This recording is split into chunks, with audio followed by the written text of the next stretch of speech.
खिलाड़ी सफल होता है तो वो सफलता केवल उसकी नहीं होती, उसकी सफलता से उसके परिवार की पहचान बनती है, प्रतिष्ठा बढ़ती है। जिस स्कूल और कॉलेज में वो पढ़ा उसकी प्रतिष्ठा बढ़ती है, उसके जिले और राज्य की पहचान और मजबूत होती है। यानी दुनिया उस खिलाड़ी के नाम से उस शहर या राज्य को पहचानने लगता है। और जब ऐसी अनेक सफलताओं को लेकर कोई क्षेत्र ग्लोबल स्पोर्ट्स मैप पर चमकता है तो दुनिया का उस शहर को देखने का नजरिया भी बदल जाता है। आज के इस कार्यक्रम में देश के जिन सैकड़ों जिलों के खिलाड़ी जुड़े हुए हैं, हर जिले में दुनिया के स्पोर्ट्स मैप पर चमकने की ताकत है। इस ताकत को समझते हुए ही हमें इस संवाद कार्यक्रम को आगे बढ़ाना है। साथियों, इस बार लाल किले से मैंने खेलों से जुड़ी एक बहुत बड़ी चुनौती की तरफ भी देश का ध्यान दिलाया है। ये चुनौती ओलंपिक्स से जुड़ी है। एक कड़वी सच्चाई ये है कि ओलंपिक्स में जितने अलग अलग स्पोर्ट्स होते हैं, भारत की टीमें उसमें से आधे स्पोर्ट्स में हिस्सा ही नहीं लेती। यानी मेडल टैली के एक बहुत बड़े हिस्से के लिए तो हम compete ही नहीं करते। और दशकों से ऐसा ही चला आ रहा है। 2012 के ओलंपिक्स में उस समय भारत ने सिर्फ 2012 में सिर्फ 13 खेलों में हिस्सा लिया था। 20 से ज्यादा खेलों में तो भारत की भागीदारी ही नहीं थी।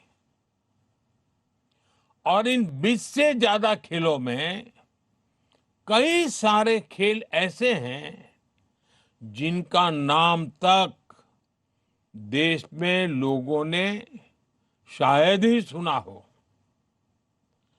दुनिया के दूसरे देश उन खेलों में मेडल जीतते हैं और हम उनमें हिस्सा ही नहीं लेते। हमें मेडल टैली बढ़ाने के लिए इन खेलों में भी महारत हासिल करनी ही होगी।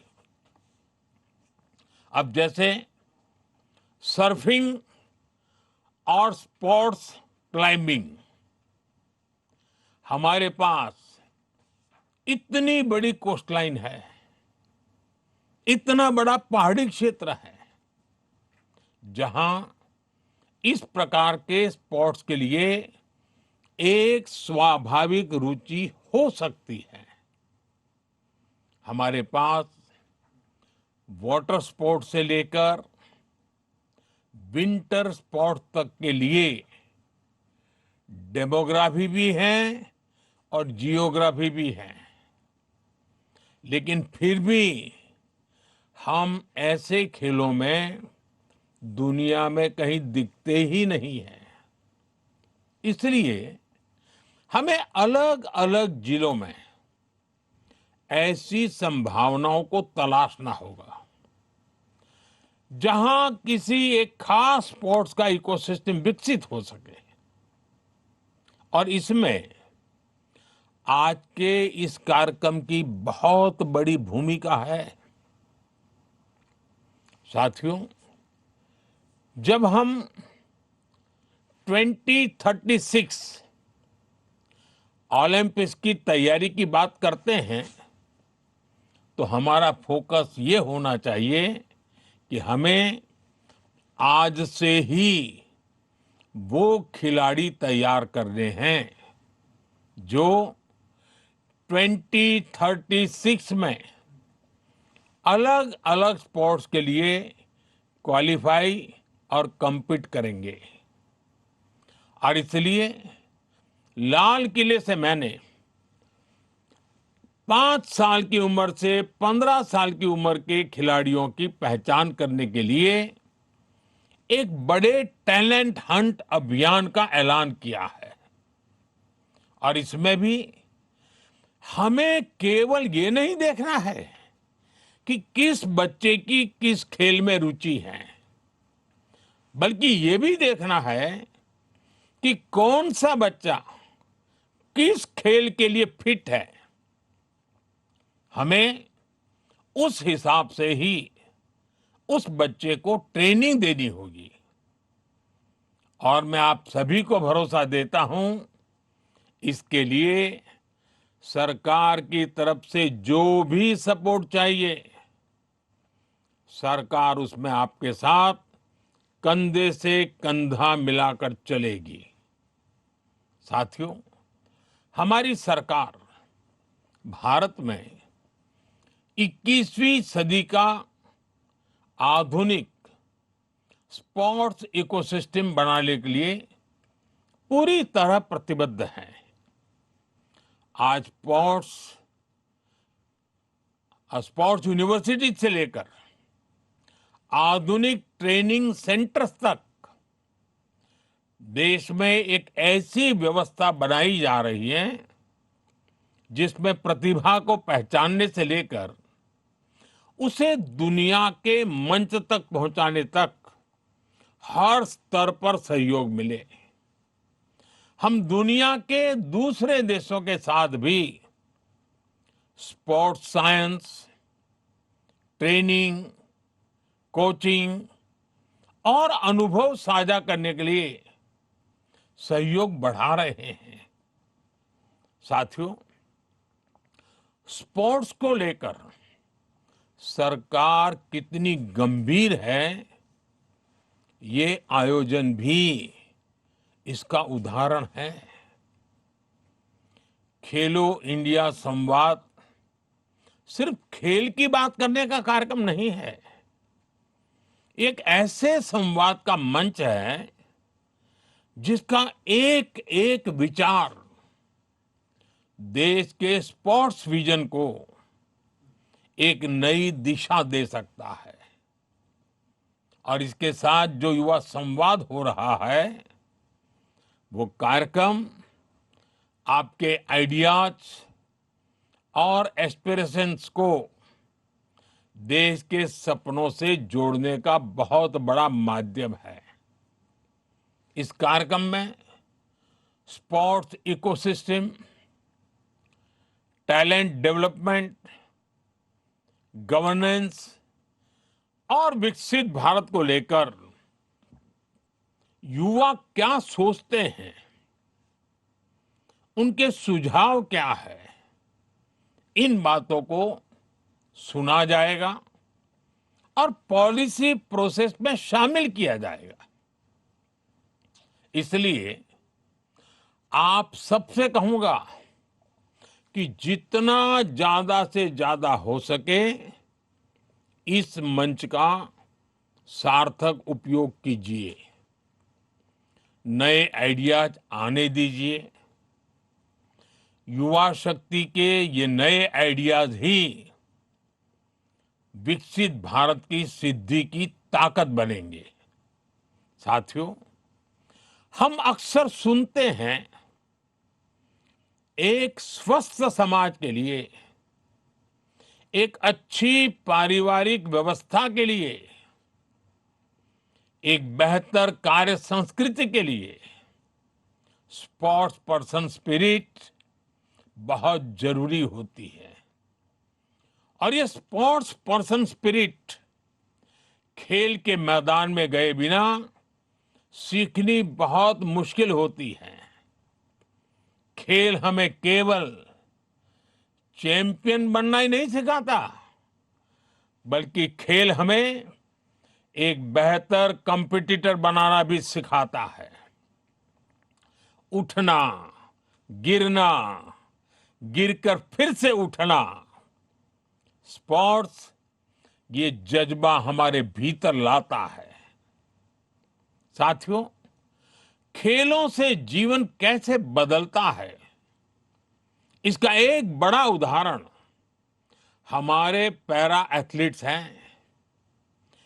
पैरा एथलीट्स को जब कोई मैदान में देखता है तो जीवन के बारे में सोचने का नजरिया बदल ही जाता है। और जब वो कुछ अचीव करता है तो उस एथलीट के साथ ही उसके पूरे परिवार को नई जिंदगी मिल जाती है। वो माँ बाप, भाई बहन जो अपने उस बच्चे को शुरुआती दिनों में संघर्ष करते देखते हैं, उनके लिए उस दिव्यांग खिलाड़ी की सफलता उनके सपनों को, उनके हौसलों को भी एक नई ऊंचाई दे देती है। साथियों, मैं खुद ऐसे प्लेयर से हमेशा इंस्पायर होता रहा हूं। अब जैसे आपने सबने नाम जो सुने हैं, आर्चरी में हमारी एक बेटी एक कमाल की खिलाड़ी है। नाम जानते हैं आप? शीतल। जब पैरालंपिक में उन्होंने मेडल जीता तो पूरा जम्मू कश्मीर, पूरा हिंदुस्तान गर्व से भर उठा। ऐसे ही हमारी एक और बेटी अवनी लेखरा है, जिन्होंने दो दो बार पैरालंपिक के मेडल जीते। मैं जब भी बेटी अवनी से मिलता हूं, बहुत गर्व महसूस करता हूं।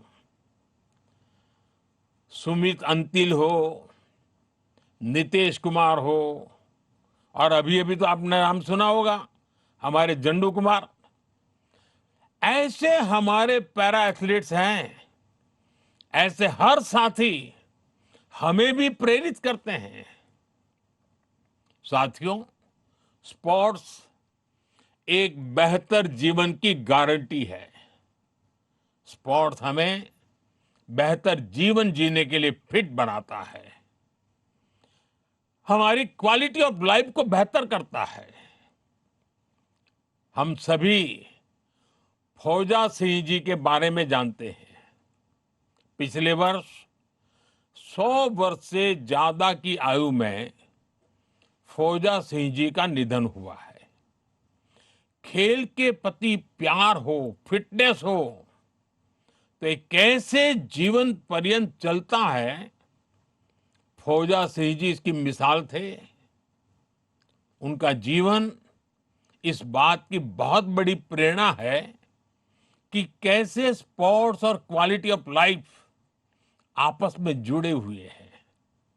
साथियों, स्पोर्ट्स का एक और बहुत बड़ा फायदा होता है, जो असली खिलाड़ी होते हैं उनमें ड्रग्स, नशे से दूर रहने की इच्छा शक्ति भी पैदा हो जाती है। आज जब नशे की इतनी बड़ी चुनौती युवाओं के सामने है, तो स्पोर्ट्स इसमें भी बहुत सार्थक भूमिका निभाता है। साथियों, मुझे खुशी है कि आज भारत में स्पोर्ट्स एक बेहतरीन प्रोफेशन के तौर पर उभरा है। समाज में स्पोर्ट्स को लेकर नजरिया बदला है। आज आप देखिए, हमारे देश में लोग ट्रायथलॉन में हिस्सा ले रहे हैं। 5K और 10K रेसेस दौड़ रहे हैं। यार दोस्त मिलकर हाई रॉक्स जैसे चैलेंजेस को पूरा कर रहे हैं। कोई पहली बार शीर्षासन करने की खुशी मना रहा है, तो कोई दोस्तों और फैमिली के साथ मिलकर पीकल बॉल और बैडमिंटन खेल रहा है। ये छोटी छोटी चीजें हैं, लेकिन अगर इसको एक बड़े नजरिए से देखें तो इसमें बहुत बड़ा चेंज नजर आएगा। चेंज ये कि स्पोर्ट्स अब हमारी जिंदगी का हिस्सा बन रहा है। अगर पढ़ाई और कैरियर का टाइम टेबल बन रहा है, तो दिन भर के रूटीन में स्पोर्ट्स को भी जगह मिल रही है। और यही चेंज है, यही परिवर्तन है, जिसके कारण भारत के स्पोर्ट्स फ्यूचर पर भरोसा भी बढ़ रहा है। साथियों, देश में स्पोर्ट्स कल्चर तभी बनता है जब सामान्य मानव इससे जुड़े। जब स्कूल्स स्पोर्ट्स के पीरियड को करिकुलर नहीं, जीवन का हिस्सा माने। जब ऐसा होता है तो इससे टैलेंट पूल भी बढ़ता है और स्पोर्ट्स को करियर मानने वाले बच्चों को उनकी फैमिली का सपोर्ट भी मिलता है। और इसलिए ही मैं कहता हूं, स्क्रीन से ज्यादा स्पोर्ट्स सेंटर्स की अहमियत है। प्ले स्टेशन से ज्यादा प्ले ग्राउंड की अहमियत है। और ये तभी होगा जब आप सब युवा साथी इस अप्रोच को आगे बढ़ाएंगे। साथियों, मुझे भारत की युवा शक्ति के सामर्थ्य और उसकी सफलता पर बहुत भरोसा है। मैं देश के हर युवा से कहना चाहता हूं, खेल के मैदान में हो या समाज के बीच, आपकी भागीदारी ही भारत की शक्ति है। आपको खेल से प्यार है तो इससे जुड़ने के अनेक माध्यम बन रहे हैं।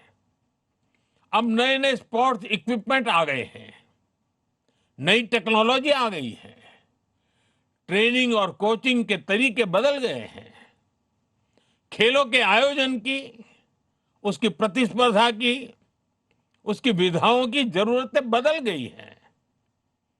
इक्विपमेंट डिजाइन है, स्पोर्ट्स टेक्नोलॉजी है, स्पोर्ट्स मेडिसिन है, न्यूट्रिशन है, साइकोलॉजी, एनालिटिक्स, ऐसे अनेक क्षेत्रों में युवाओं के लिए नए अवसर बन रहे हैं।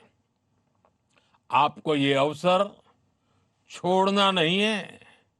इसलिए इस संवाद में खुलकर अपने आइडियाज सामने रखिए। युवा शक्ति की ये भागीदारी विकसित भारत की सबसे बड़ी ताकत है। एक बार फिर आप सभी युवा साथियों को बहुत बहुत शुभकामनाएं। धन्यवाद। वंदे मातरम।